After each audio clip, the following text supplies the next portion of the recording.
There's been an upsurge in focus on the garden city of Letchworth recently, or at least the concept behind it, and the founder of the garden city movement, Ebenezer Howard. Why? Because the Victorian mix of planning, social interaction, housing and infrastructure might be a solution, albeit updated, for the 21st century. To me, a garden city is about creating a great balanced community. So it's providing a place that has homes, jobs and above all things that people should do for their leisure and enjoyment. So it is a comprehensively planned development for the benefit of communities, and that is a garden city whether it was 100 years ago or today. Oh, I know what you're thinking. These houses look expensive. And they are. Nobody in bad urban housing could just move here now. But the garden city concept was always rooted in being affordable, even turning a profit for those who lived and invested in it.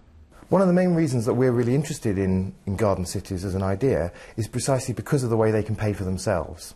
Because actually, if you're talking about bits of land that are currently very low value, once you build a new town on them, they have enormous value. And if you can capture that uplift in value and recycle it into the town to pay for the infrastructure, to pay for the community facilities, to pay for the schools, new towns do and can and have paid for themselves.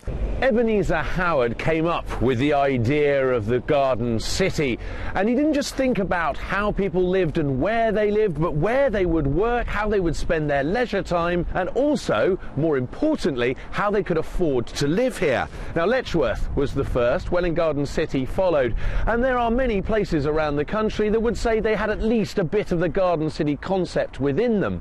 But given the fact that most parties quite like the garden city idea, and the coalition committed to building more of them in 2011, why has it all gone quiet? Well, look at what happens if you want to build anything in a leafy rural environment. Now imagine building a whole town. It's not the when, it's the where that might be the hiccup, and then see the ripple you'll find of people who are against.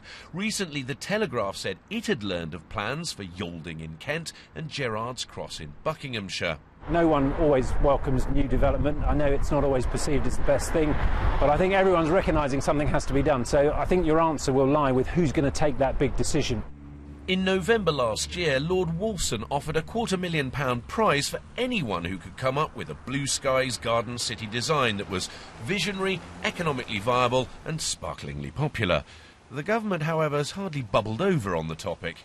It's certainly disappointing. We've been calling on the government to publish its plans for a wave of garden cities for 2 years since they first announced that they would.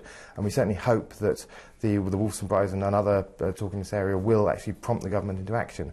For some, the exciting prospects of garden cities as part of a housing solution seem obvious. But unless it's grasped, we're all just going round and round in circles.